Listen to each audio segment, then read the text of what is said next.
Hello everyone, this is ACH AI Kai bringing you another shoutcast of the StarCraft 2 beta. Sorry, a little bit tongue-tied there. Anyways, this is a 2v2 matchup that was sent to me by Virtualis from Starfeeder. So he highly recommended that game. This, of course, being played on Lost Temple. Commentating this game with me, I have 13. 13, say what's up. Akai, what's up? I'm very excited to be making my shoutcast return with you. Absolutely, it's good to have you back. And actually, I'm going to need your expertise this game because this is a 2-on-2 matchup, and 3 of the 4 players are Protoss. So I will be relying on your Protoss skills, as that is your primary race, correct? Yeah, I'm very excited to see that we have 3 Protoss in this game. I don't know too much about the Terran and the Zerg, but I am an expert, I would say, when it comes to Protoss. Absolutely. I will be relying on your expertise in those races, as that is my weakest race. I do, however, know a bit more about Terran, so hopefully I'll be able to add something intelligent on that. Of course, we do see the Terran player, Fearless, getting ready to block off his entrance. And just to let you know what the starting teams are here, Dekator as the blue Protoss up at the 12 o'clock position is the ally of the red Protoss here at the 9 o'clock position. This is RipItUp.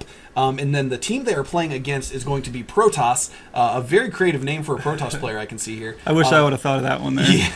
Yeah, the light blue here at the 6 o'clock position, and then of course Fearless, as we saw earlier, the purple Terran over at the 3 o'clock position. So 13, when you're playing on Lost Temple, let's assume you're playing with the Terran ally. What is your typical opener? What do you like to do as a strategy on this map?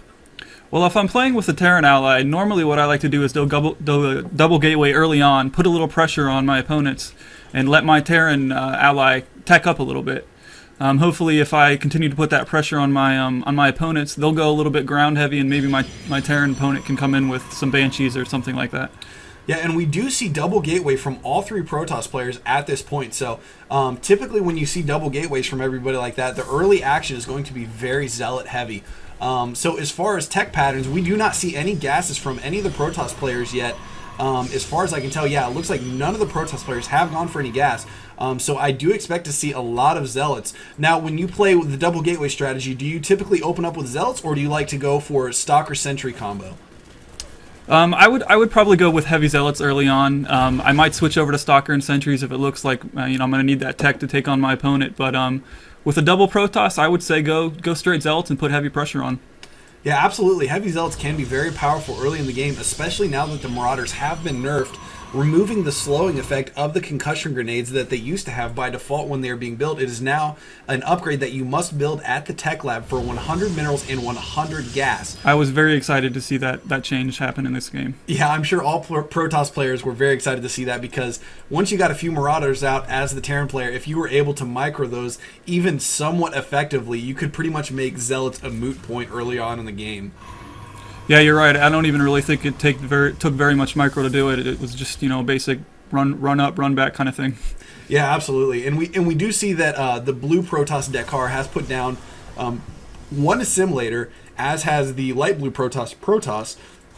However, at this point, it looks like red RipItUp is still getting his up, and we are going to see a Zealot battle here. 4 Zealots coming down from RipItUp right now, and then another 3 at the ramp of Dekator, at the ramp from Dekator already. And it looks like there are more streaming down here, and right now there is no help on the way from purple, from what I can tell. It looks like he's going to lose that pylon, losing power to both of his gateways. He's going to be in big trouble here. Yeah, he is not going to be able to produce any more Zealots now. You can see a couple queued up in his gateways right now, and it looks like these 3 Zealots are the last line of defense, and as you can see, all of them very low on health right now, while the Zealots from Dekator and RipItUp are very, very strong still. And if you look at the minimap, you can continue to see that red and blue are both streaming down more Zealots, and only a handful of Marines coming down from Fearless right now, so not a whole lot of help from his purple Terran ally at this point. Although the probes coming out to fight now, it looks like they will be able to hold off a few more Zealots. Although I don't know if this is going to be enough with how many more Zealots RipItUp and Dekator have coming into his base right now. The teal Protoss is doing a pretty good job. Oh, there he just lost him, but he kept those two Zealots alive for a very long time. Yeah, and it looks like he does have a pylon going up, which will power both of these gateways up again. If they fail to actually micro this down, although it does look like one of those gateways may get killed before it's able to finish producing the Zealot that's in it in the first place. And we do see a Marauder coming out from Fearless now, and it doesn't look like he yet has the concussion missile upgrade yet, so not going to be able to use that slowing effect as of yet. And he's not microing it at all. There, he finally moves it back. Yeah, and there is one more Zealot from Protoss at this point. Although, as you can see, he has no probes on his mineral line right now, so 0 income for him at this point in the game. And you can see those two Zealots down by Teal's Nexus there, taking out the Assimilator. What a move there. Yeah, the Assimilator is gone now. It looks like he's trying to focus down a few more of these tech buildings, 1 gateway and 1 cybernetics core, and then other than that, the only buildings remaining are going to be the Nexus and the pylon for Protoss. So I'm not sure if if they're going to be able to salvage this base. It looks like this could be a pretty quick game if Fearless is not able to respond and help save his allies' base at this point, because of course at this point RipItUp and Dekator have not been touched at all, and it looks like Dekator already getting up a robotics facility and building a robotics base, so we may see some Colossi from him early on. Yeah, that looks like what he's going for. This is quickly turning into a 2v1. Should be a quick match. Yeah, and actually it looks like Fearless is going to be lifting off his command center. He built an early command center, and he's loaded up some SCVs in there, lifting that off to the island base, and he actually has another command center that is morphing into, or rather building into, an orbital command. So it looks like he's actually going to be double expanding here early on. His ally Protoss did manage to get off another Nexus, although unfortunately these destructible rocks are not yet destroyed. So it looks like he is going to be somewhat long distance mining. Obviously the Nexus not going to be in the ideal placement spot to mine at this expansion, although with the high yield return on these yellow minerals, he may not take too much of a hit from that if he can fully saturate that with probes. And if we look at RipItUp's vision there, it does not look like he's aware of that Nexus in the high yield minerals, is he? Right. At this point, they are not aware that he has a base there. And, of course, they are also not aware that Fearless has taken the base in the lower right, which, of course, is an island base. So in order to spot that, they will need to get out an observer or some kind of an air unit, such as a Void Ray or a Phoenix, in order to spot that. Yeah, the purple Terran wasn't a very big help there in defending off that double rush, but he is expanding pretty quickly there.